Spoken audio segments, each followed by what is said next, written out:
introduction, and thank you to all of you for coming. It is quite an honor to have been invited to this presentation, to this conference, and it's an honor to be here.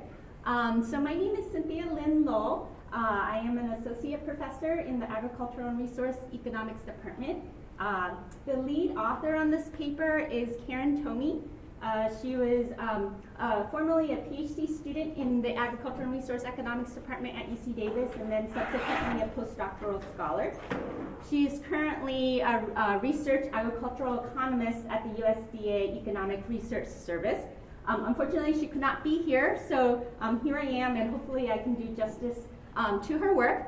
So the title of our paper is Investment in Corn Ethanol Plants in the Midwestern United States.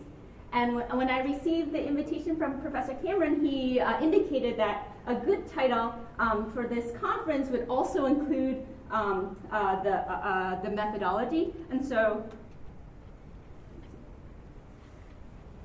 actually, so the title, I guess the title of my talk is Investment in Corn Ethanol Plants in the Midwestern United States, a structural econometric model of the dynamic gain. And so for this particular conference, I'm, in deference to Professor Cameron in this conference, I'm gonna, I have this in the title, but I also will talk a little bit more about the methodology than I would generally in a talk of this short length. So first I'll start talking about a little bit about ethanol. So ethanol has attracted considerable policy attention from policymakers worldwide. And one reason is that it's a potentially environmentally friendly alternative to imported oil. And another reason policymakers worldwide have been interested in ethanol is that potentially it's a way to boost farm profits from in rural livelihoods. In terms of the ethanol industry in the United States has is the largest producer of ethanol in the world, and in fact has passed Brazil in ethanol production back in 2005. And most plants in the United States use corn as the feedstock for producing ethanol, and so most of these plants, ethanol plants, are located in the Midwestern United States. And in the United States, there's a lot of promotion of the industry through government policy. And some examples of policies that have been implemented to promote the ethanol industry in the United States. At the federal level, we have the Renewable Fuel Standard. The Renewable Fuel Standard was implemented in 2005, setting a goal of 7.5 million gallons of renewable fuel by the year 2012. And so this was called the RFS 1 for Renewable Fuel Standard 1. The Renewable Fuel Standard was extended in 2008, setting a goal of 15 billion gallons of corn-based fuel ethanol and 16 billion gallons of cellulosic biofuels by 2022. And this new expanded RFS, which is now what's in place today, is called RFS 2. There also have been policies that support ethanol at the state level, and these include a ban on MTBE. So the Clean Air Act has mandated that we blend oxygenates into gasoline, and one of these choices was MTBE and another was ethanol. However, due to concerns about environmental and health issues related to MTBE, MTBE was banned by states and at different times. So from an empirical standpoint, what was nice about this ban is that the ban came into effect at different times for each state. Another policy, state-level policy that supports ethanol is the producer tax credit. And again, from an empirical standpoint, one thing that's nice in terms of identification is that not all the states in the sample have producer tax credits, and those that do were in place for plants that opened in different years. And so what we do in this paper is that we focus on investment decisions of ethanol-producing firms in the Midwestern United States during the time period 1996 to 2008. Here's a snapshot of our data set in 2 years. The first year, our data set, which is in the top panel, and the last year of our data set, which is in the bottom panel. What we've shown here is the number of plants by county in the 10 Midwestern states we've analyzed. And basically, the bluer the square, the more plants are in that county. And the most plants that we see in any county during the time period of our data set is 3. So what we do in this paper is that we analyze how economic factors, government policy, and strategic interactions affect decisions about whether and when to invest in building new ethanol plants. So as we saw in that, those two snapshots of the data, there has been entry in the building of ethanol plants in different counties in the Midwestern United States over the time period of our data set. And then what we do is that we use the estimated structural parameters to simulate the effects of various counterfactual policy scenarios on investment in ethanol plants. And so the method we use is a structural econometric model of a dynamic gain. And what we do is that we use the parameter estimates of our model to simulate counterfactual policy scenarios. So the structural econometric model we use is a dynamic model. And so you might ask, why do we use a dynamic model to model the ethanol and plant investment decision? Well, you can think of decisions to invest in building an ethanol plant as decisions that are investment decisions made under uncertainty. These ethanol plants, when you invest in them, they're at least partially irreversible. So when you start building this ethanol plant, it's very hard to reverse that decision. So one characteristic of this decision making is that we're making irreversible investments. Another characteristic of the decision making is that there's uncertainty over the future rewards from making that investment. So there's uncertainty about the rewards from having built an ethanol plant, including potential future revenue, costs, things like that, and potential policy environment. So there's a lot of uncertainty. Moreover, there's leeway over the timing of when you can do the investment. So you can decide whether and when you make that investment. You don't necessarily have to make that investment decision at a particular time period. You might want to wait. And because of all these three characteristics, the irreversibility, the uncertainty, and the leeway over the timing, there's a potential option value to waiting that is characteristic of decisions of investment under uncertainty. Decisions with this type of characteristic are best modeled with a dynamic model. Another feature of our model is that we're not only using a dynamic model, but it's a model of a dynamic gain. So in this case, potential investors are not only making dynamic decisions, but the decisions are also potentially strategic in a gain theoretic sense. And there's several sources of strategic interactions. There's several reasons why the decisions of one potential investor in an ethanol plant might depend on decisions that might be made by other investors. One source is a competition effect. So these plants might compete in local feedstock input markets. So if you have an ethanol plant, you need to purchase feedstocks, in this case corn, in order to produce your ethanol. It's possible that an ethanol plant might compete on the local feedstock input market with other nearby plants, and therefore whether or not other people are investing nearby might affect your decision. Another type of competition is that we might be competing in the output market. We might be competing in the local fuel ethanol output market with other nearby plants. And the reason why there might be this local competition, particularly in both the input and output markets in the case of ethanol, is due to the high transportation costs in both the feedstock and ethanol markets. And because of these high transportation costs, some of these markets can be somewhat localized, and so there might be some local competition. So whether or not you want to build a plant in a particular county may depend on whether or not there are other plants in that county, and also depend on whether or not you think other people will eventually invest in building plants in that county. Another source of strategic interaction, which goes in the opposite direction, is the agglomeration effect. So the competition effect, all else equal, probably makes you less likely to locate your plant near others, and less likely to build a plant if others will be building a plant.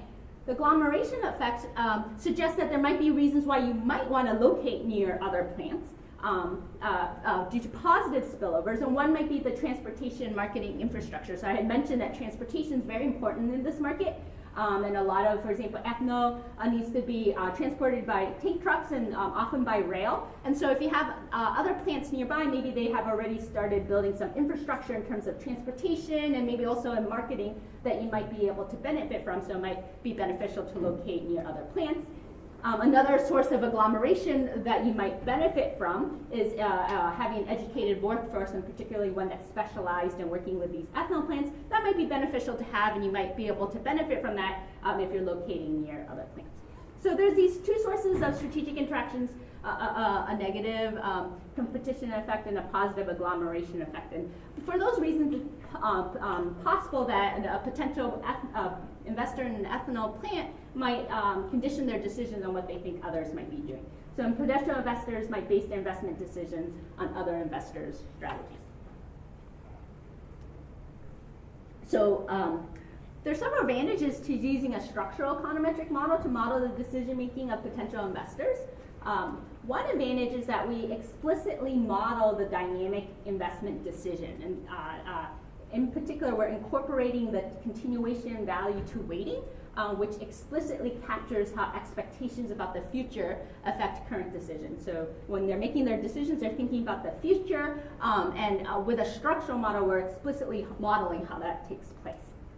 Another advantage of the structural model is that we're estimating structural parameters of the underlying dynamic gain with direct economic interpretation. So the parameters we estimate are parameters that are useful in terms of economic theory, and so that's a nice thing to have, parameters that have direct interpretation in terms of economic theory. And these parameters include the effects of each state variable on the expected payoff from investment. So these are parameters in payoffs that you get from investment. So those are objects that we care about. We also have parameters measuring the net effect of strategic interaction. So that's another set of parameters we care about.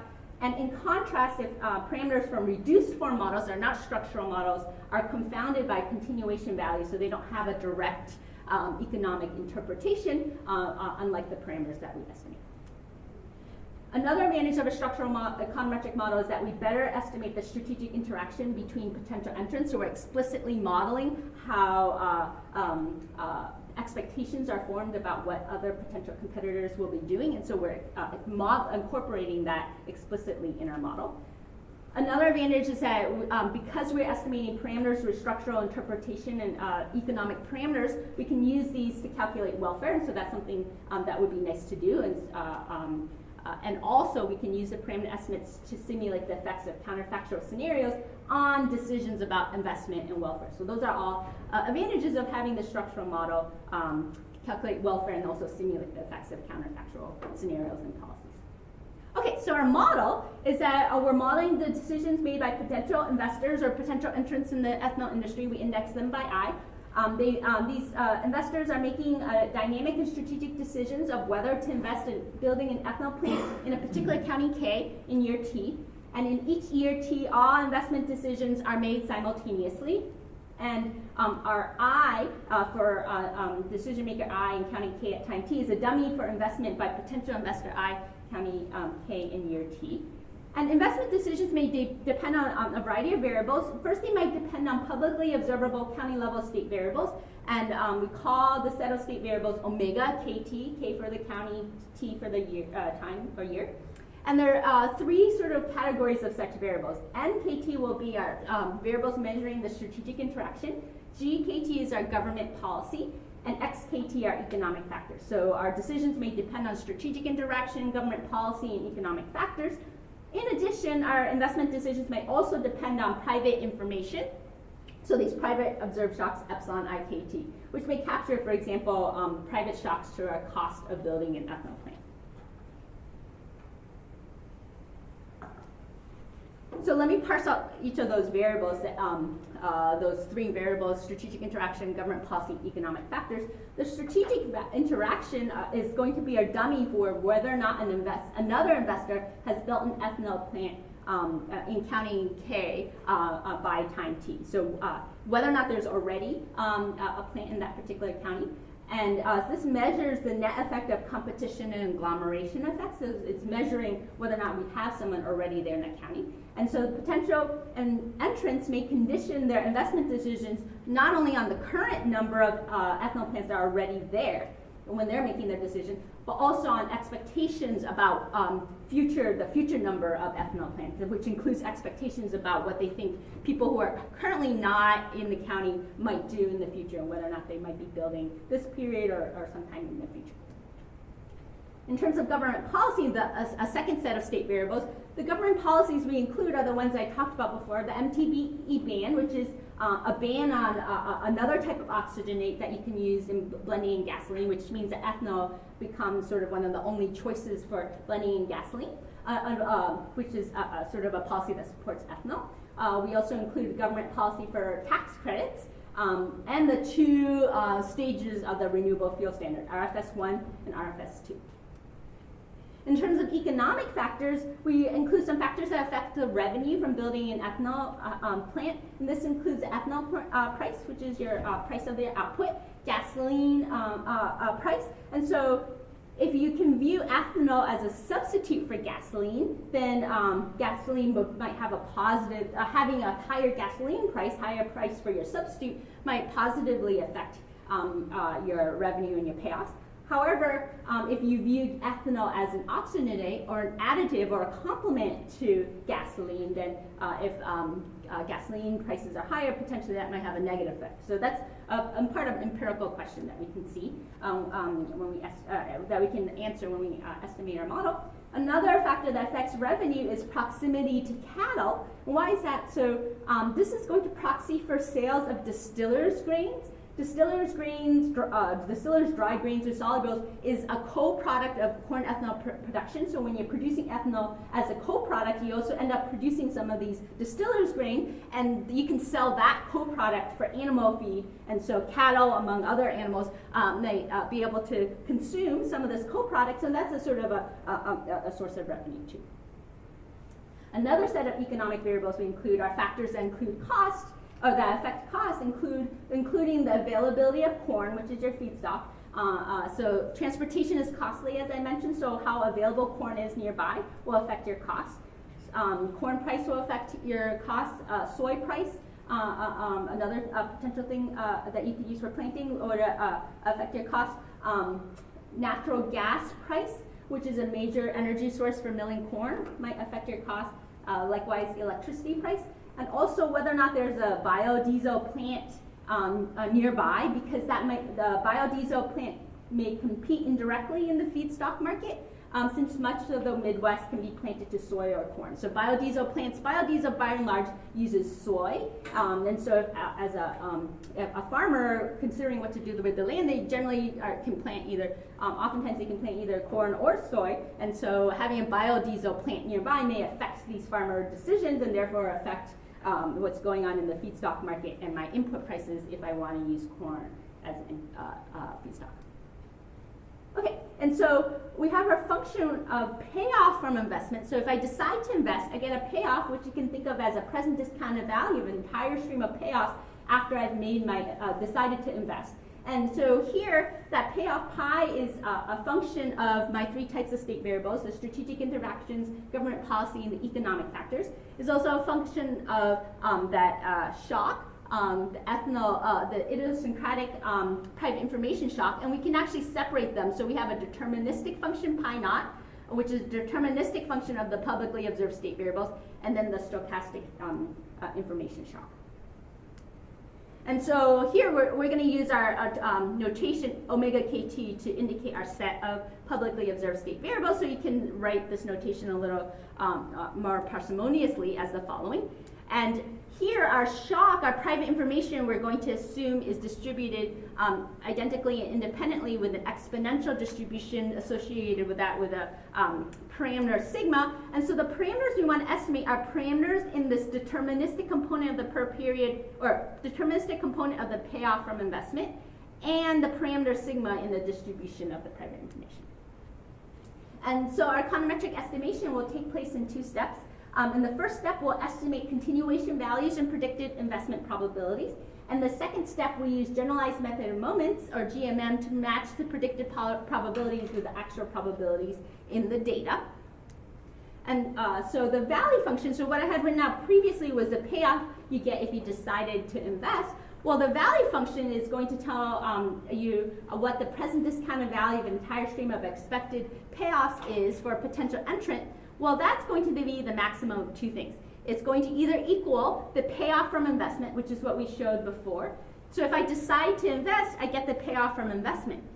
If I decide not to invest, I will, instead of getting the payoff from investment, I get beta, which is the discount factor, times the continuation value. And the continuation value is what I get if I decide to continue and wait and not invest now, but potentially invest in the future. And so the continuation value is the expected value of my value function, which is the same value function here, except now it's evaluated at next period state variables and shocks. But I do not yet know what next period state variables and shocks are, so I take the expectation of what they might be conditional on what I do know, which is today's state variables, and the fact that I did not invest today. So I either decide to invest today, in which case I get the payoff from making that investment to build an ethanol plant, or I wait, and if I wait, I get beta times the continuation value, which is basically the option of investing tomorrow. And then tomorrow I'm faced with the same problem. Do I invest or do I wait until the next year? And so basically whichever is higher will yield my decision. So I'll decide to invest in a particular year if my payoff that year is higher than anything I can get from waiting, which incorporates my expectations of what I'll get in the future if I preserve the option of investing in the future instead of today. And so that's the continuation value. And the investment probability, so my probability of investing, we can write out the probability of investing conditional on just the public information, and it's using our exponential distribution assumption. We have this particular expression. And so the idea from behind the econometric estimation technique is the following. First, we obtain a non-parametric estimator of the continuation value in the first step. We plug it into our expression for the investment probability. And then now we have an estimate for the investment probability predicted by the model. And we choose parameters that best match the predicted probabilities predicted by the model with the actual data. And so that's the idea behind how we're estimating the parameters.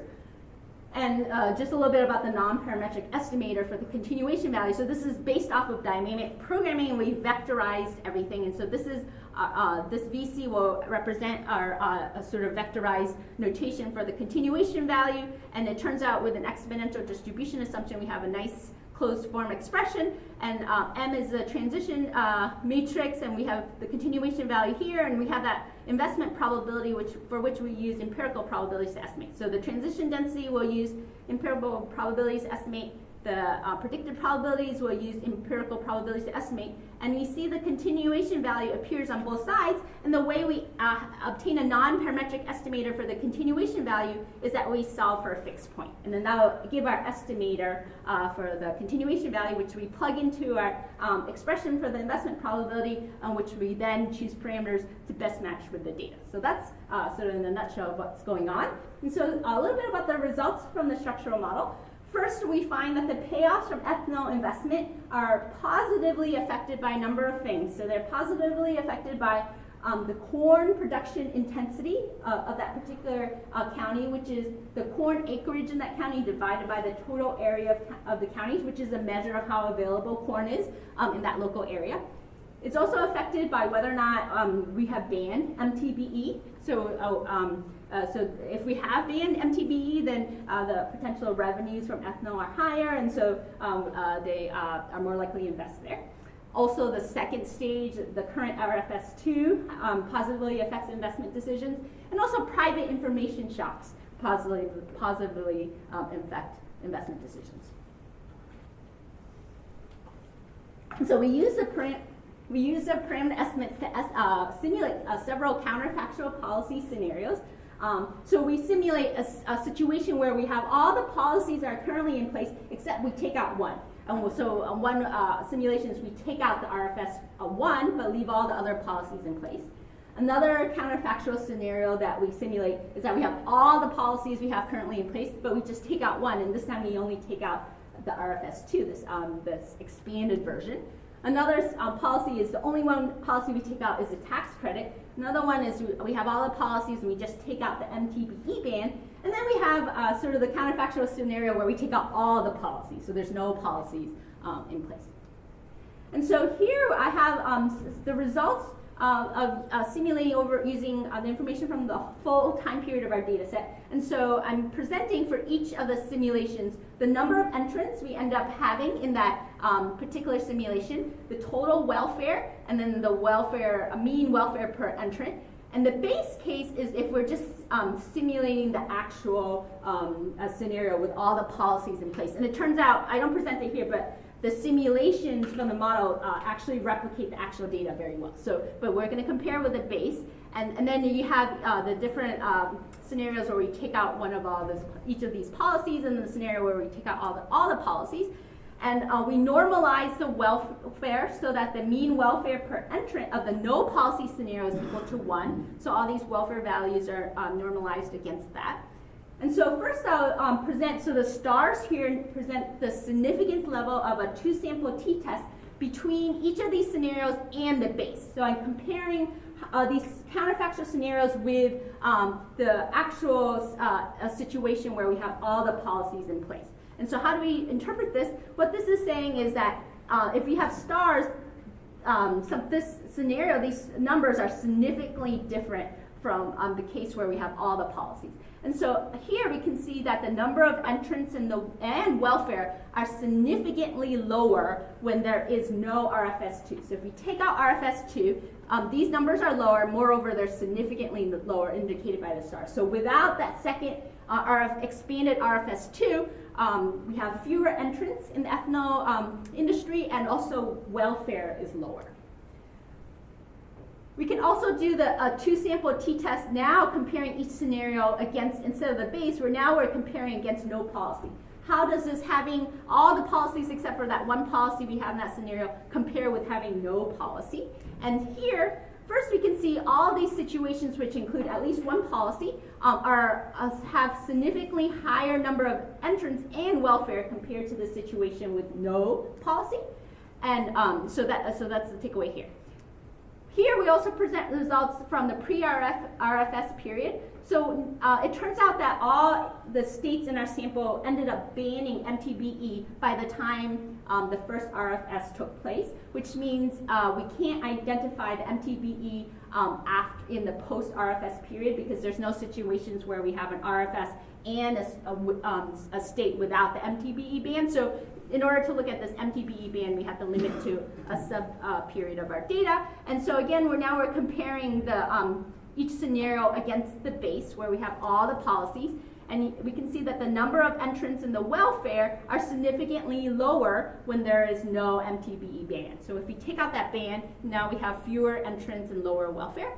And now if we compare all of these scenarios against having no policy, we can see that having no MTBE ban has similar effects on welfare, and to a lesser extent, since it's not significant, the number of entrants, since this is significant, to a lesser extent, the number of entrants, comparing this with no policy, you don't have a significant difference in welfare, and you only have sort of a somewhat significant, and the numbers are actually not that much different in terms of entrants. And so here, if you just take out the MTBE ban, it's very similar as taking out all of your policies. So that's there. And so in conclusion, first we can say that the intensity of corn production, government policies, and private information shocks all have significant effects on ethanol payoffs and decisions. And of the policies analyzed, the MTBE ban and the RFS2 led to most of the investment during this time period. And in terms of policy implications, one implication is that, maybe why are these policies working and not the others? One possible reason the MTBE ban was effective in inducing investment in building ethanol plants is that it increased the demand for ethanol as an oxygenate in place of MTBE. And similarly, one possible reason the RFS2 was effective in inducing investment in building ethanol plants is that it increased demand for ethanol by mandating an expansion ethanol consumption. And so the similarity here is that our results suggest that policies that increase the demand for ethanol have the potential for inducing investment in building ethanol plants. So that's one policy implication. Maybe we want to increase demand for ethanol. A second policy implication is that both the MTBE ban and the renewable fuel standard can function as implicit blending mandates. However, according to economic theory, when we have unpriced emissions as a sole market failure, it turns out that what achieves the first best would be something like a carbon tax or a cap and trade program. And in contrast, a mandate, implicit or not, is unable to replicate the first best. And so a former PhD student of mine, Gabriel Lade, who's now assistant professor at Iowa State, in his research, he finds that if you have to have a mandate, if you and a mandate is not going to give you first best, if you combine it with a cost containment mechanism such as the credit window price, then you can actually increase the efficiency of that policy. And so a possible policy implication is that, well, in our results we find the MTBE ban and renewable fuel standard seem to work to induce investment in building ethanol plants, but if we want to make it more efficient, one thing to do is maybe combine with a cost containment mechanism, or better yet, use a market-based instrument. And then a third policy implication is that structural econometric models have many advantages and may be particularly useful for analyzing and designing policy, and you can use a model to simulate the effects of counterfactual scenarios on decisions and whatnot. So thank you very much, all of you, for coming, and I look forward to any questions and comments you have, either now or later. Okay, we've got time for a couple of questions. Any questions? Maybe I can ask one. Okay.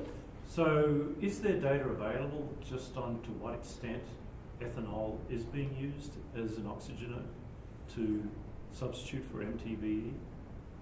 Oh, yeah, that's a great question. It's tricky to, I guess, separate out why we're using ethanol. So right now, a lot of the ethanol we use is blended with gasoline. So if you think about when you go to the gas station, whether or not we know it, some of the gasoline you have is blended with ethanol and up to E10, and most of our cars can handle that. And so it's hard to tell whether or not when that happens, it's primarily and it does satisfy the oxygenate requirement, but it also, for a variety of reasons, they might be doing it. So it's hard to separate out exactly the reasoning for that blending, and so for that reason, it's hard to say that I did, X amount of gallons because of the oxygenate requirement. But I think it's a really interesting question, and it might be something that's worth tackling to try and. So it's not really a stat question, but it's the knock on ethanol is it actually doesn't save all that much energy necessarily, right? But if it has this other purpose of we don't have to deal with MTBE, then that's actually something a positive aspect. That's right. That's right. Yeah. Mm-hmm. In the game, you're restricting your competition to just within county, like other firms. I'm Mm-hmm. wondering how sensitive your results are to kind of relaxing your county level restraint to maybe looking at neighboring counties as affecting competition. Yeah, thanks, Ben. So that's an excellent question. So we actually, before we did the structural model, we did some exploratory analysis using reduced form models. In part, just as you say, actually the delineation of what the boundary of a particular game or market is very important. And there are various choice parameters or factors you want to consider when making that decision, including how the data is also delineated that, for better or worse, might affect your decision making. But when we did a reduced form model, what we did was we also, in the reduced form model, we allowed for what we called spatial lags of neighbors' decisions. So we had neighboring decisions from neighboring counties as well. We found that that actually wasn't as important. There's a lot of decay, as you might expect, as you go further away from the county. From a computational perspective, when you do these structural models, the more potential neighbors you have, the more computationally expensive it becomes, the more difficult it is to estimate. And based on our results from our reduced form model that suggested that beyond a county level, these lag spatial effects, or these neighbors coming from bordering counties, weren't as important. Based on those results, we decided that a good trade-off was to limit the market to a county level. But it is an excellent consideration that I'm glad that you raised. So, okay, thank you. Yeah, that's good.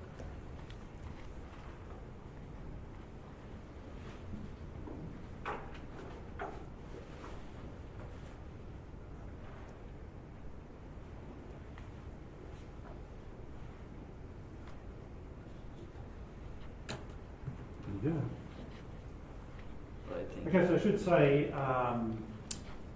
that the last two presenters are graduate students, PhD students. Last year we had someone from Environmental Science and Policy, and I hope each year we'll have room for one or two PhD students to present as well as faculty. Okay, that's good. Great. Thank you, Colin. Thank you very much for inviting me. Again, this is a great honor for me to be part of this. So my name is Vasco Yasinov. I'm a PhD candidate at the Economics Department. And today I'll present my job market paper named Bounding the Labor Market Impacts of Immigrants and Natives. And for this presentation, I've stripped down all the economics and I'm mostly concentrated on the methodological part.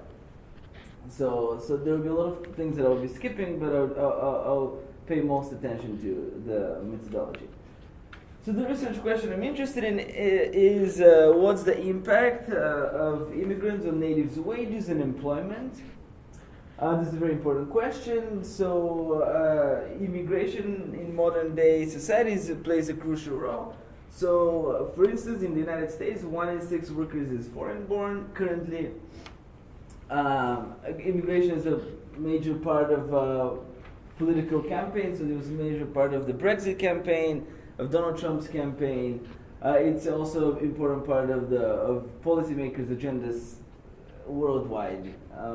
And it's also everywhere in media nowadays. So here I have a picture from The Economist, an issue of The Economist from this summer, where they say now immigration actually defines the political spectrum, where we have people on the left who say we welcome immigrants and we like them, and then here we have people on the right side who are afraid of immigrants. So understanding the economic impacts of immigrants is critical.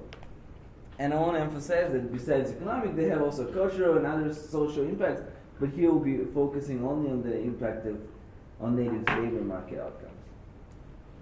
All right, so here is a basic scatter plot. If we have so for each labor market, I'll define labor market in a little bit. But on the y-axis we have natives' wages, and on the x-axis we have immigrants, and these are in changes. For about 1,400 labor markets in the United States, and we see that basic correlation is negative. However, a big problem in estimating these impacts is what we call that immigration is endogenous. So by endogenous we mean that where immigrants locate is usually not random. So they would choose to go to cities that are actually doing well, they pay higher wages. So in the data it could be difficult to find the negative correlation, even if in fact there is one. So usually we have instruments and we can hope to correct for this endogeneity, and the estimates get a little bit more negative once we do that. A second problem of this literature is that researchers report a whole array of estimates. Okay, so here we have I've computed histograms of these impacts of immigrants on natives' wages. So beta is the semi-elasticity, says what's the percent change in natives' wages when immigrants' share increased by 1 percentage point. And this is by different approaches. The approaches doesn't really matter, it's just the different ways to estimate this impact.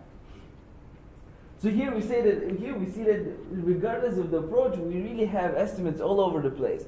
And actually, moreover, researchers using the same data set, oftentimes they reach opposite conclusions. So there's a lot of examples in the literature estimating focusing on the same case study using exactly the same data, you can get opposite results. Here is the same histogram just by United States or the rest of the world. We see that a lot of the estimates cluster around 0, but actually the variance is really high, and no matter what country we condition on. So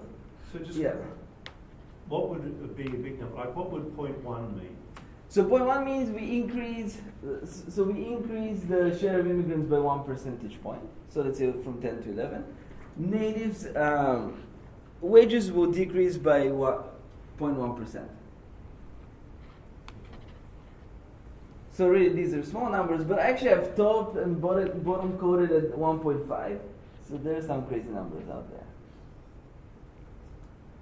So in this paper I say, okay, we don't actually need new estimates because we already have almost all possible ones. What we need is some sort of reconciliation.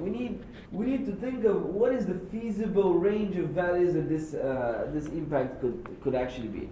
So I take a step back and identify the impact of immigrants on natives' wages under much weaker assumptions.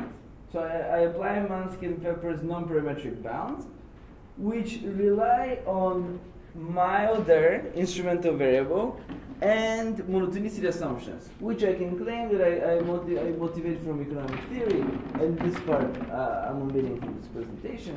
So it relies on monotonicity assumptions, and it relaxes the usual linearity, homogeneity, and exogeneity of the instrument conditions that are embedded in classic linear models. So if we have a linear model, and even with an instrumental variable in two-stage least square, estimation will rely on linear equations, and we rely on the impact being homogeneous across all units, or across all labor markets in this case. So we can imagine that some labor markets may be better adjusted to absorb immigrants in terms of their industry composition, for example. So they may have smaller in magnitude or even positive impacts, and some labor markets may be very, very hurt from immigrants, so they may experience a larger negative impacts.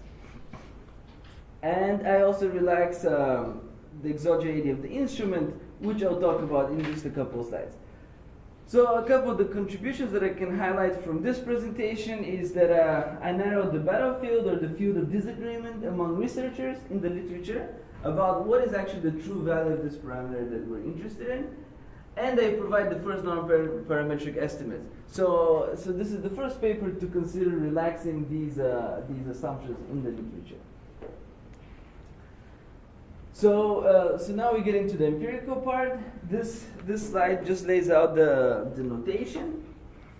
So we have a variable D, which is our treatment variable. So you can think of share of immigrants. D has to be discrete, so it has to take a finite number of values.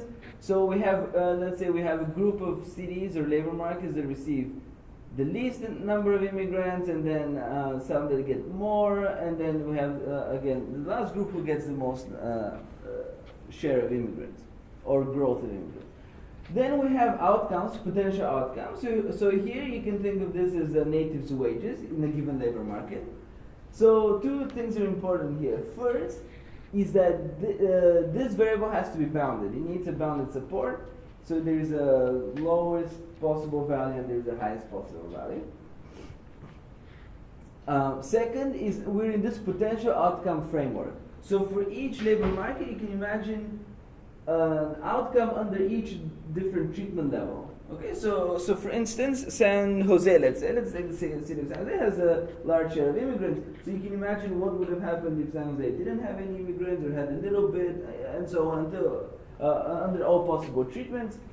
We have an instrumental variable, which, so the dominant instrument in the literature is the so-called shift share. But for this presentation, you can think of it as just the lag. So just the share of immigrants maybe 30 or 40 years ago, whatever date is available. And we have some covariates, which I will not condition on the notation just to simplify it. So most of the results go through conditional on some control variable. So now we can go back to the potential outcomes, and as I said, for each labor market, only one is observed, but there are also unobserved counterfactual outcomes. So then we can compose, for each treatment level, we can compose the mean potential outcomes into part that we observe. So these are potential outcomes that are actually observed in the data for each city, and the probabilities are easy to estimate it as well. But then this term in red are potential outcomes which happen in different worlds, something that we don't know what would have happened. So for instance, this is the average potential outcome. So here, one term in this would be what would have happened to San Jose if they didn't have any immigrants, for instance. So the whole empirical strategy will rely on substituting this with something that we can observe in the data. So, as usual, we're interested in average treatment effect between, let's say for now, I need two different treatment values. So for instance, this could be the cities that got the most immigrants and the cities that got the least immigrants, just for instance. Then average treatment effect is just the difference in the two mean potential outcomes. So now we can think about bounding these average treatment effects in the following sense. So we can think of what is the smallest that this average treatment effect could be. So this will give us the lower bound. You cannot go more. Cannot go smaller than that. Well, this is smallest when this term here is smallest, and when this is largest. Okay, so this is exactly what I have right here. So when we have the lower bound of the first potential outcome under the first treatment level, and the upper bound and the mean potential outcomes under the second treatment. And very similarly, we can think, what is the largest that this could be? Well, this quantity is largest when the first term is largest and when the second term is largest. So this gives us an upper bound of the average treatment effect, which I've written just right here. So could you just clarify, it's the upper bound over what? On What distribution? It's an upper bound on the average treatment effect. Of the difference between these two potential outcomes.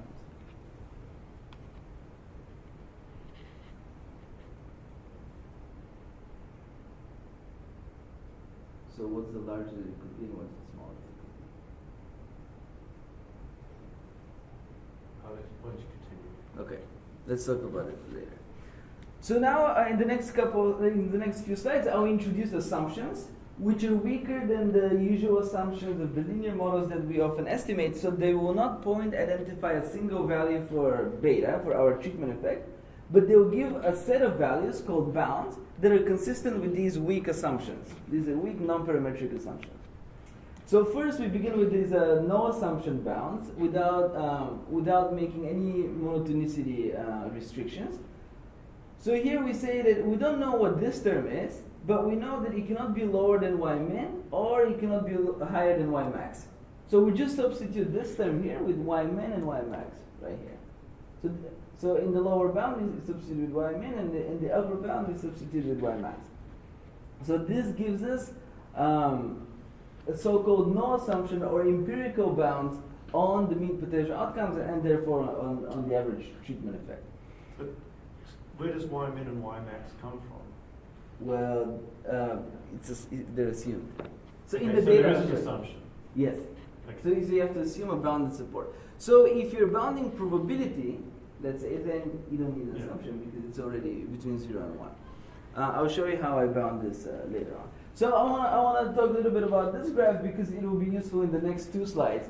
So here, so the dashed line here is a lower bound, the solid line is an upper bound, and it's exactly the representation of of the equation that I have up above. And here it says, for each treatment level D, we have three types of units, or three types of labor markets. We have labor markets that have attracted fewer immigrants. We have labor markets that have attracted exactly the same number of immigrants, so which are easy because we can observe their outcomes. And we have labor markets that have attracted more immigrants. So what this graph says is for the first for the first and the third group, there are unobserved potential outcomes under this treatment level, unobserved.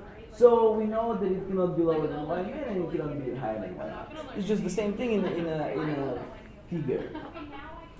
So now I'll introduce the first assumption. It's called monotone treatment attraction. So in the literature, if you have seen some of these papers, it's called monotone treatment selection. Here I changed the wording just a little bit. So loosely speaking, this assumption is interpreted in this context as better cities attract more immigrants. And formally speaking is, if you have two treatment levels, then given that a labor market has chosen the higher treatment, so given that it has attracted more immigrants, then its mean potential outcomes would be at least as large under all treatment levels. So in a sense, better cities will attract more immigrants. And here's how the identification works. Here I have it in pictures, and here I have exactly the same thing in equation form. So this is just the same picture from the previous slide, and the identification goes as follows. So again, for each treatment level D, there are three types of labor markets. There are the ones that have attracted fewer immigrants, ones that have attracted exactly the same, which are the good ones because we observed those, and ones that have attracted more. So under the monotone treatment attraction assumption, it says where the first group, so the first group, they're attracted fewer, so in a sense they're worse cities, with, so in the sense of have lower wages. Were they to increase their treatment, were they to get more immigrants, their outcomes cannot be higher than the one of the group that is currently getting that treatment level. And similarly for the third group. So the third group is a group of better cities. So were they to get fewer immigrants, their outcomes could not be lower than the second group.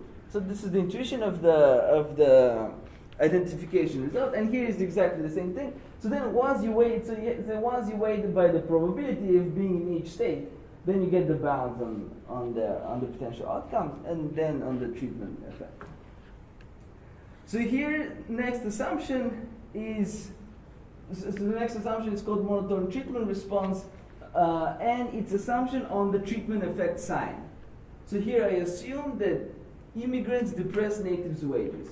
So I didn't mention this earlier, but in the paper I place more focus on the lower bound. I'm more interested in the lower bound for a couple of reasons. So assuming this will even give it even a more negative lower bound. So I think that this is a mild assumption if we're interested in the lower bound. So the identification follows a similar reasoning. So the next slide, I'll talk about instrumental variables, and then we go on to the data and the results. So in this slide, I want to introduce two distinct instrumental variable assumptions.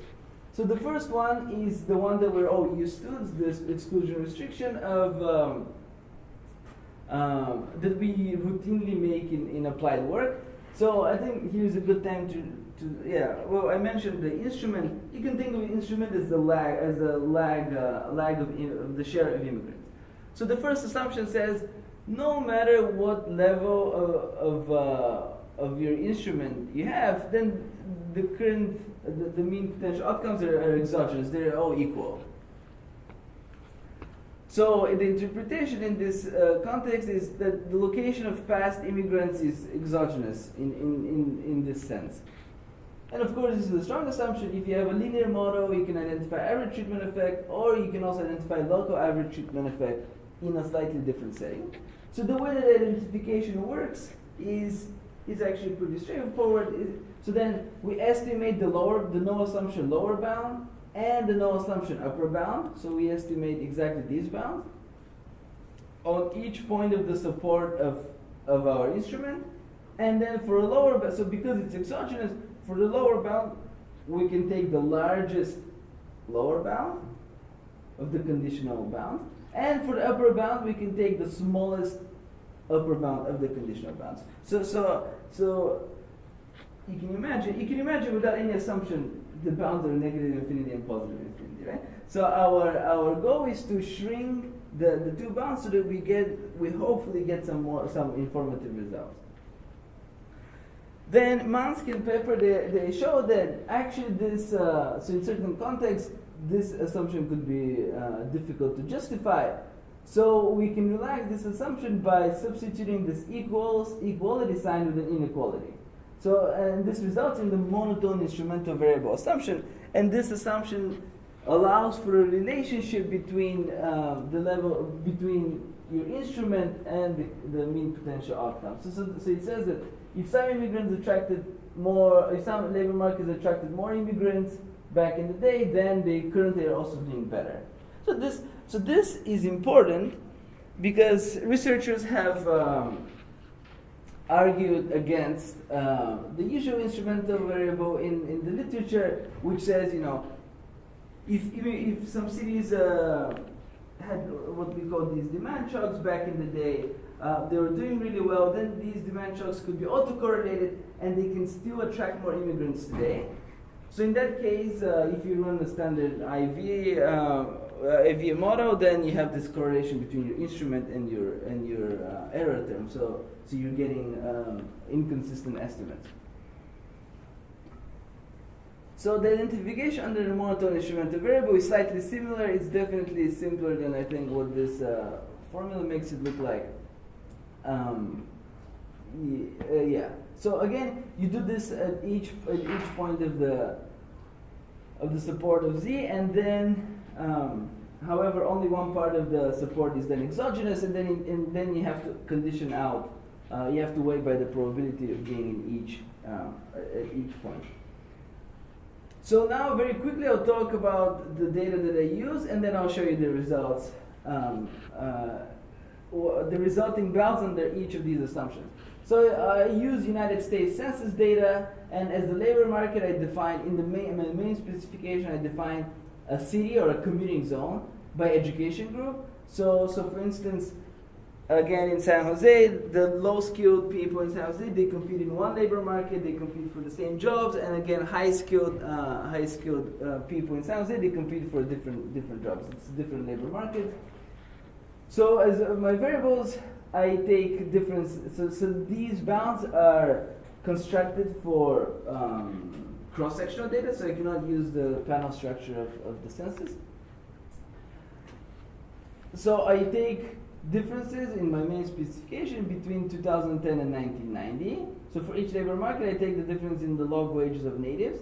And here is this. So I bound the support of this variable by the first and the 99th percentile. This is what, Colin, this is what you were, I think, talking earlier. So this is what empirically people do in the literature, unless you have probabilities which are bounded by definition. For treatment variable, I use the difference in the foreign born as a percentage of the initial population, and I discretize this into 5 groups with equal number of observations. So if you're in the first 20th percentiles, then your assigned level equal to 1, and so on and so forth. And I focus on average treatment effect, comparing the labor markets that receive the most immigrants with the other 3 groups, with the other 4 groups, and I have an instrument which we can think of as the lag. So these are my main results. So this is already in the units of beta, and the scale goes from -0.8 to 0.8. Here we begin with the null assumption. So each line corresponds to the bounds obtained under the respective assumption, and these these orange points are confidence intervals. So you can imagine how each of these points are estimates, right? So they come with some kind of variability, and it's reflected in the confidence interval.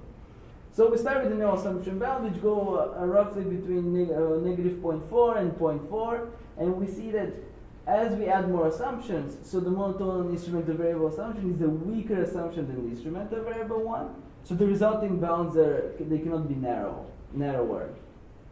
Okay. So we see that if only we use the instrumental variable assumption, again we're in this non-parametric setting, then the resulting bound is about half of the width of the null assumption bound.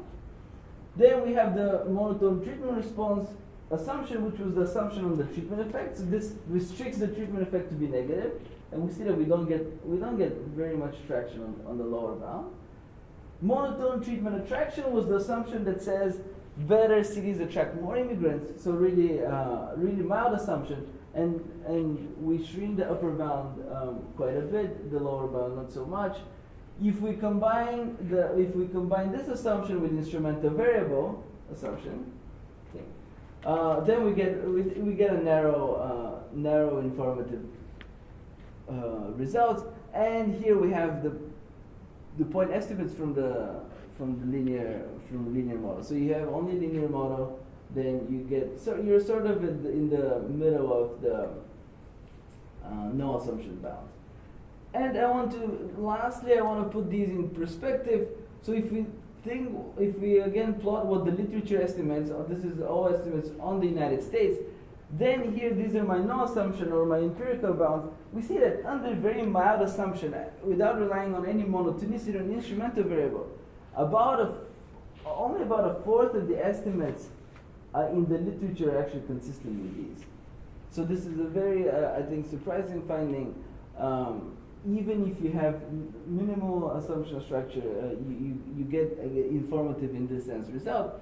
And as my preferred bounds, I have the MTA and IV estimates, which actually define a narrow bounds of feasible values for beta. And here is the similar thing. Just when we condition on low skilled, we get similar results. And I'll end without a conclusion. We're already a little bit past 30. Any questions? Have we got time for a couple of questions? Yes. I was wondering if you can empirically test some of your assumptions, like the monotone treatment attraction and monotone treatment response. Is that Yes. something you can empirically? Yes, so that's a really good question. Unfortunately, you cannot. So these are assumption on potential outcomes and observed potential. So you cannot test them. But if you combine these two assumptions, and they have the same sign, so you see here the sign is positive, here the sign is negative. So in this case it doesn't work. But if you combine them and they have the same sign, then you can test them. So then they lead to the hypothesis that depending on the sign, the outcomes are either increasing or decreasing in the treatment level. So if you combine them, then you can test. And that would be in a different application to In a yours. different, so not in my In your application, they're not. Yeah. It's not reasonable to Right. assume the same. Exactly. So I didn't show this, but I can motivate these assumptions from economic theory, and economic theory happens to be compatible with this sign of the assumptions. It's a really good question. So two questions. One is, when you look at your favoured bounds at the end, Yeah. and you look at the most negative number, is it big enough to be of policy concern? Right. So is it like it's having a mild effect on native wages, or is it substantial enough that Donald Trump is right? So I need to prepare more on this question. I would imagine the answer is subjective. Yeah. Yeah, I'll need to think more about it. Okay. And then the other one is, it seems that this procedure, to me, the more you dice it, so the more labour markets you have, and the more treatment levels you have, it seems to me that you might get broader bounds, right? Is that intuition correct? And also, I mean, is it really important that you make sure you define your labour markets correctly? Because it does seem that your results would change according to how you That's right. define the labour market. So regarding the first question, I don't see your intuition. Can you That's fine. No, it's fine. Just say that. Yeah. Yeah, no, I Okay, don't think fine, so. yeah. So in the paper, I have quite a few robustness checks, and in fact, I'm not sure if I have it here. I don't think I have. No, so as my first robustness check, I just look at labor markets just on geographic unit without having these skew groups, and they don't seem very different. Okay. I don't see your intuition. And the second question. It was related. It's fine. Okay. Okay. Okay. Okay. Thank you very much, guys. Thank you.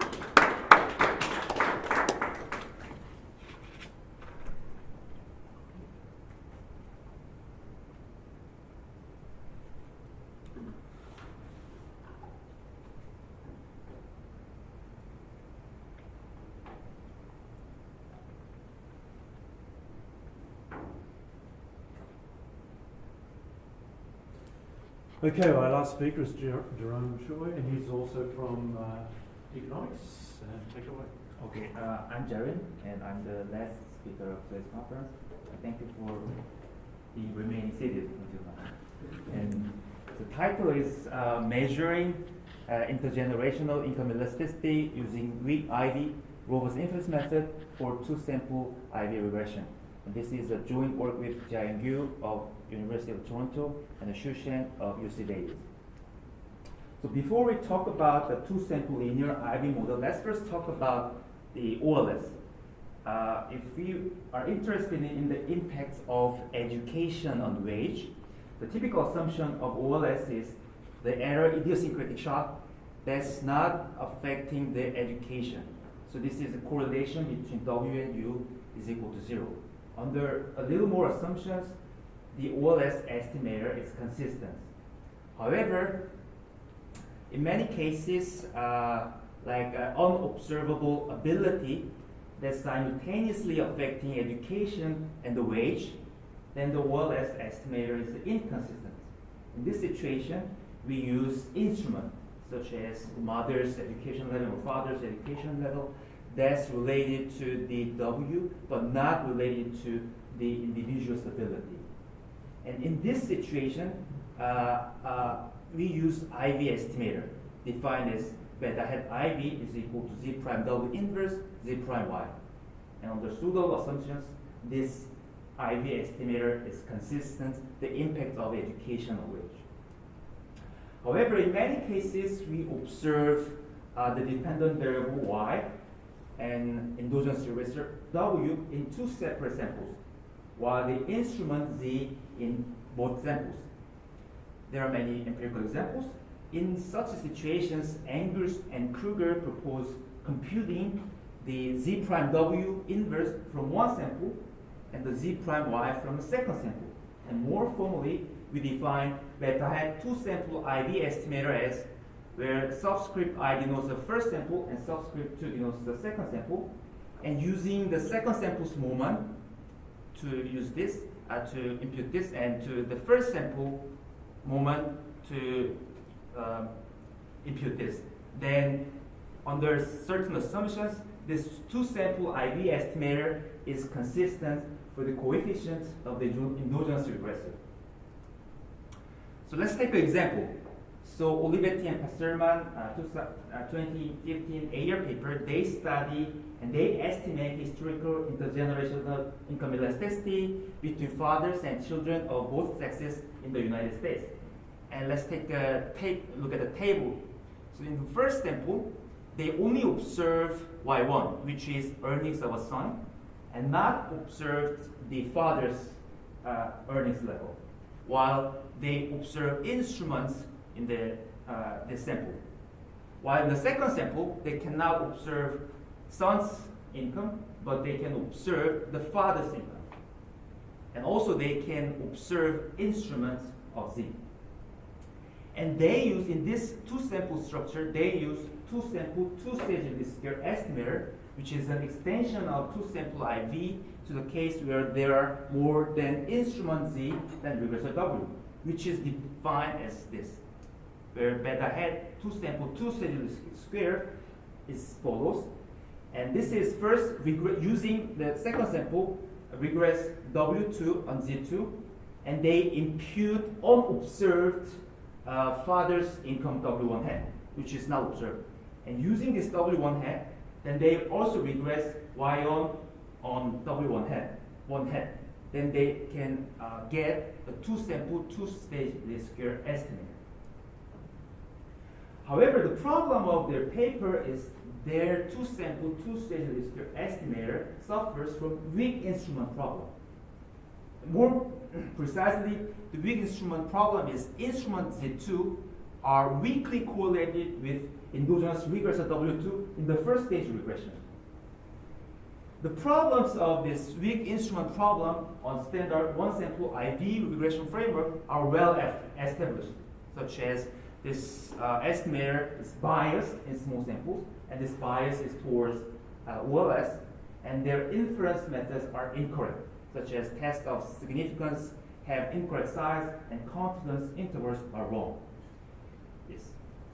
So when you say small samples here, how small are you talking about?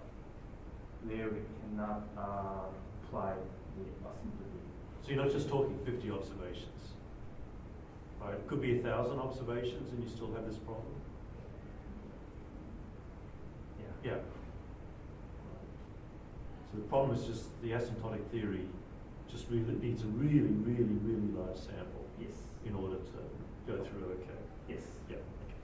And in one sample standard case, weak instrument robust inference methods such as Anderson-Rubin test and Kleinberger's LM test and Moreira-Sierra test are developed, and we can use that inference method.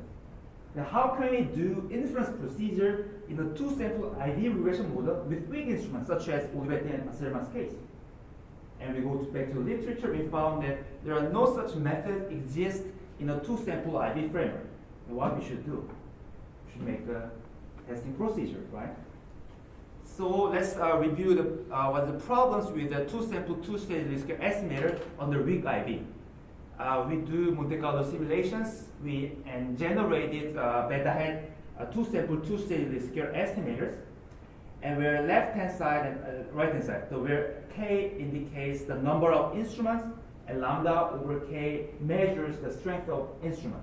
When the lambda over k is equals to 1, in this literature, we say weak IV case, and lambda over k is 16, we say strong instrument case. And as you can see in the left panel, this blue line is the distribution of beta hat 2 sample 2 cell least squares, and this red line is the normal distribution. As you can see, this distribution of beta hat 2 cell least square estimator is far away from normal distribution. In the strong case, it's quite similar to normal distribution. So this 2 sample 2 stage least square estimator is poorly approximated by a normal distribution, thereby invalidating the conventional inference methods that are based on normal approximation. Right? This is the first problem. So just to be clear, Yeah. on that first one, Yeah. the actual estimator just has an enormously more variability Right. than what our usual theory Right. says it has. Yes. Okay. So this is the first problem of 2-stage least square estimator under weak IV, this case. And the second problem is 2 sample 2-stage least square estimator can be alternatively viewed as well as with the generated regressor, because with first stage we regress W2 and Z2, and we generated regressor, and if first stage is weak, then we have measurement error. If the first stage has a measurement error, then we suffers from this 2 sample 2-stage least square suffers from classical attenuation bias. That bias totally goes to 0, and is larger when the first stage is weaker. So following the calculation of Steiger and Stock 1997 paper, we can approximate this bias of this beta hat 2 sample 2-stage least squares as follows. As you can see, it depends on beta, and this term is the first stage F, the strength of the instrument plus 1. And let's analyze this. And the bias is let's first think about extreme case where F is 0, it's extremely weak instrument, then this is 1, so the bias is equal to minus beta, which means the beta hat 2-stage least square, beta hat 2 sample 2-stage least square estimator is 0, which means the bias is towards 0. And the second thing is if F static is lower, then we get higher bias, as I already mentioned. And the third is if beta is 0, then the bias is 0, which means the bias gets larger when beta is away from 0. There are 3 points. So for both of reasons, for the normal approximation cannot kick in and the attenuation bias problem, we do not recommend the 2 sample 2-stage least estimator when involving weak instrument. So this is a coverage of 95% confidence interval of 2 sample 2-stage least square estimation. So we expect, if the inference method is correct, we expect the number is 0.95. And this lambda over k is the weak instrument. 1 is weak, and 4 is medium, and 16 is strong. And k is the number of instrument, 1, 5, 10. And in panel A, is beta, the data generating process of beta equals -2 and 0 and 2. And as I said, when beta is away from 0, we expect larger bias. So this is far from 95%. And if beta is 0, we do not have attenuation bias, but the normal approximation does not kick in. So especially in this, when instrument's number is 1 and the weak instrument is 0.99, it's far away from 95. So how should we do? So we have to make a testing procedure that is weak instrument robust under 2 sample linear IV regression model. So what we do is we extend weak instrument robust inference methods from standard 1 sample to 2 sample linear IV regression model. And we do Monte Carlo simulation with good size property. And also we found that we proposed 2 test statistics. One is the 2 sample CLR and the other is 2 sample AR. And in general, 2 sample CLR has better power performance than a 2 sample AR. And lastly, we apply our methods to one empirical seminar study by Olivetti and Passerman that adopts the 2 sample IV framework on the weak IV. And what they did is to estimate historical intergeneration income elasticity. And we apply our methods and compare with their method. Okay, this is the direction of the talk. So let's first briefly talk about the test statistics. So model is follows. Consider a two-sample IV regression model with one endogenous regressor W and multiple instrumental variable Z. So if we can observe Y, W, Z in one sample, we don't need this sample 2, right? But we cannot observe this W1 in sample 1. That's why we need sample 2. So W2 equations. And we are interested in testing the two-sided null hypothesis where null is beta is better not, and the alternative is beta is not equal to beta not. And we also want to construct, say, 95% confidence interval. And the problem is existing methods such as AR and CLR are not directly applicable in this case because we have more and more equations. So this is our proposed two testing methods, which is the forms of the AR and CLR test statistics defined in Andrews' 2006 paper, where we call T1 is the two-sample AR test statistic, which is defined as Q S hat.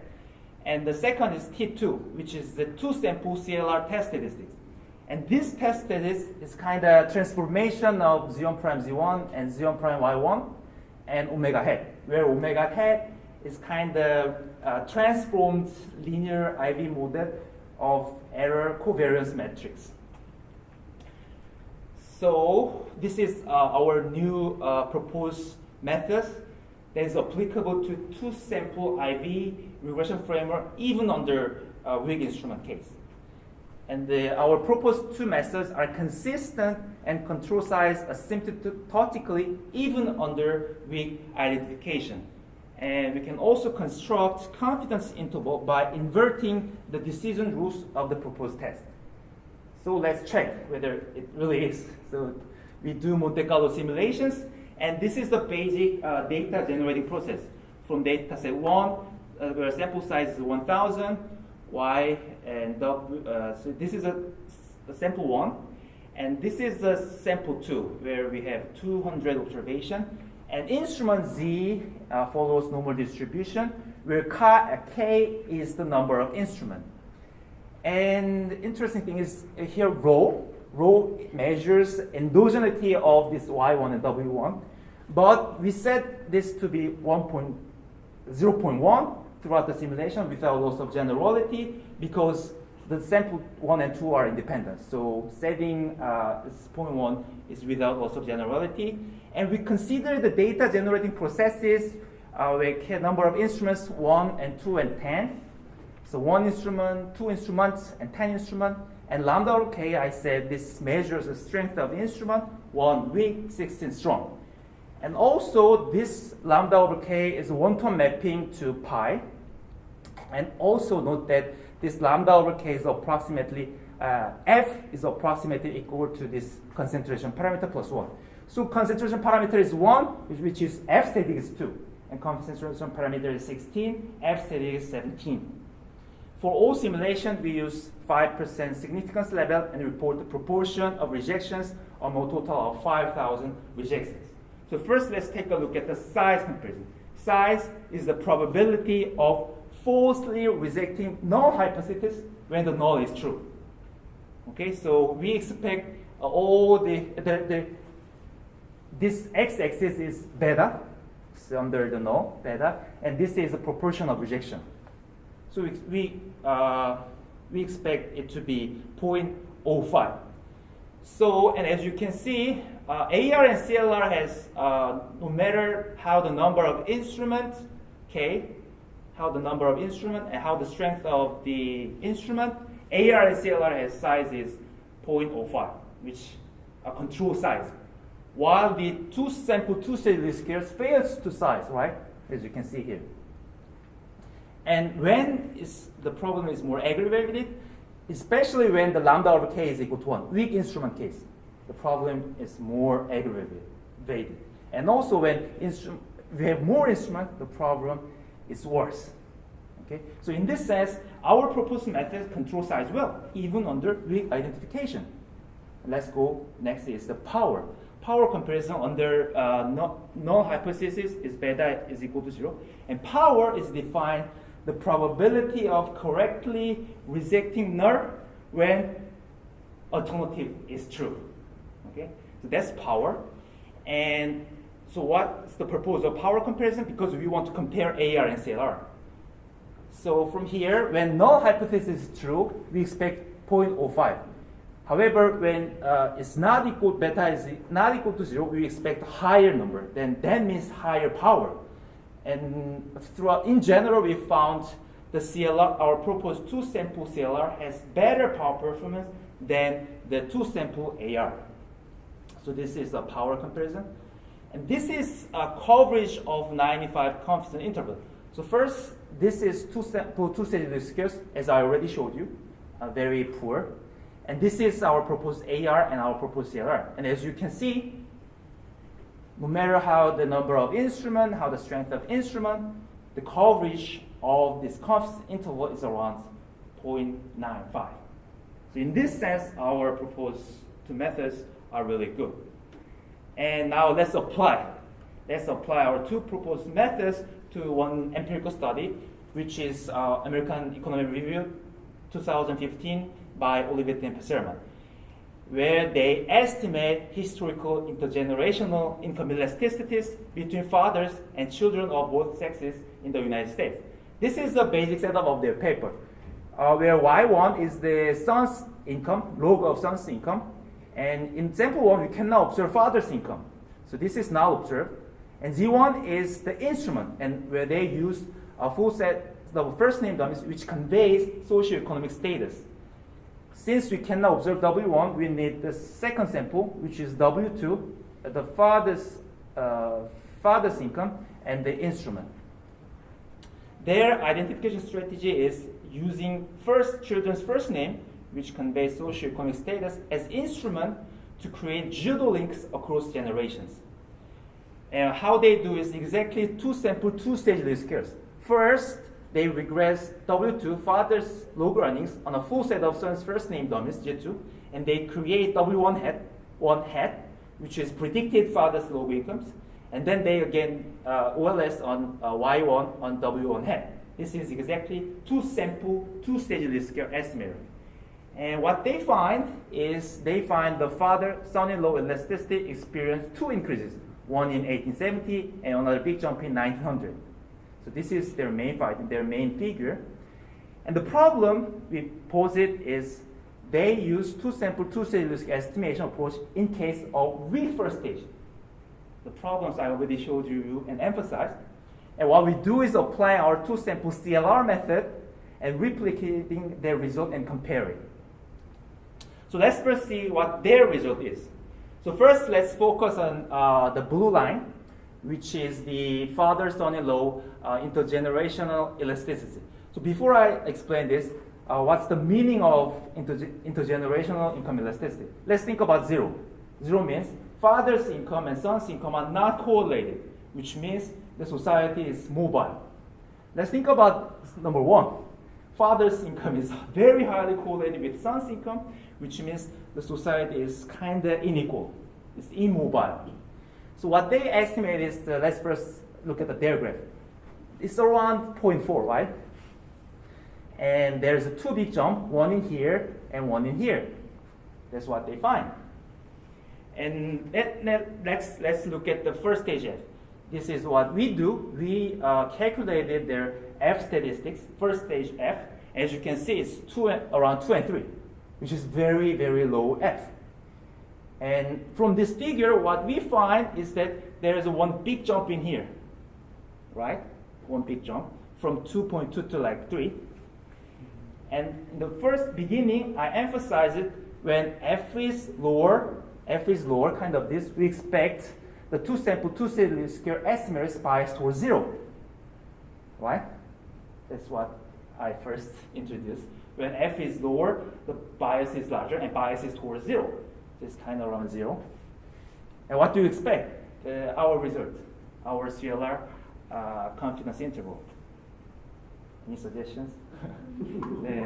No suggestion, then let's look at the next slide. So this is 90% confidence interval for their result. There's two big jump in here. And this is what we replicate the result with our proposed two-sample CLR method, 90% confidence interval. And we see, unlike the result, what we interpret is, oh, there is a big jump from 1870 to 900, and there's a big drop in income elasticity, which is the society is becoming more immobile and then mobile. That's what we interpret the results. And last is the same one, the intergenerational elasticity. And the first is two-sample, two-stage least square, 90% confidence interval. And this is our two-sample CLR 90% confidence interval. And this is a sample size. And what you see, in general, our 90% confidence interval is wider and higher. And this is, what we guess is that the bias is towards 0 when f is low. So that's why we guess their 90% confidence interval is lower than ours. Okay, so I think this is the end of the talk, and thank you for listening. And any questions? Okay, thank you.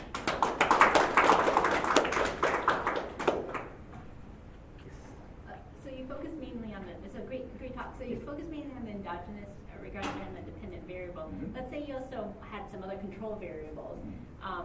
Are there any restrictions on what you need if you have these two data sets? Do you need to be able to observe all the regressors in both data sets? Or your Yes, X's yes. are only in one, what happens in your first stage?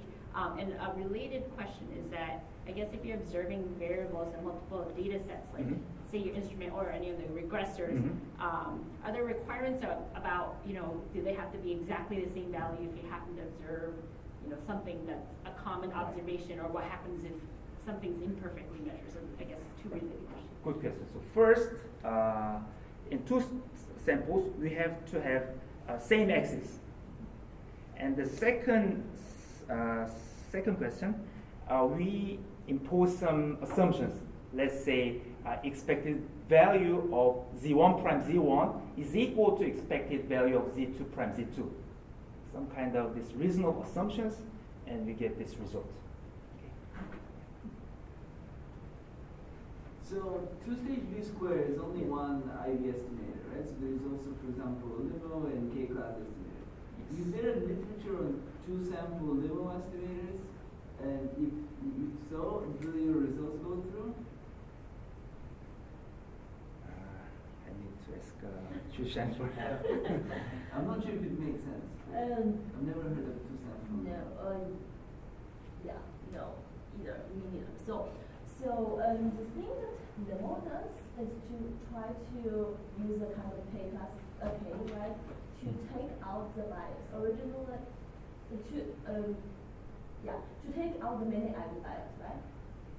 So, but then in this two-sample case, there's no many IB bias because the first equation is a state equation of. So the bias instead comes from another place that is kind of the attenuation bias. So in that, for that, Limo can do nothing.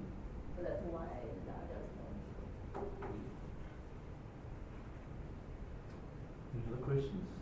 So your result is kind of showing that the previous research has overestimated the mobility, right? Right. But that doesn't, like, at some point you said something about the quality. Right. But that's completely different, right? Like, it could be, you could have very mobile society Right. and very unequal at the same, all the possible combinations between equality and mobility. Right. I should be more careful. It's mobile versus immobile. Yeah. And equality. Right. Okay, well, thank you very much. That's it for this year. Okay, so next year hopefully we'll have the same thing and we'll spread the word, tell more people what a great conference it is. Okay.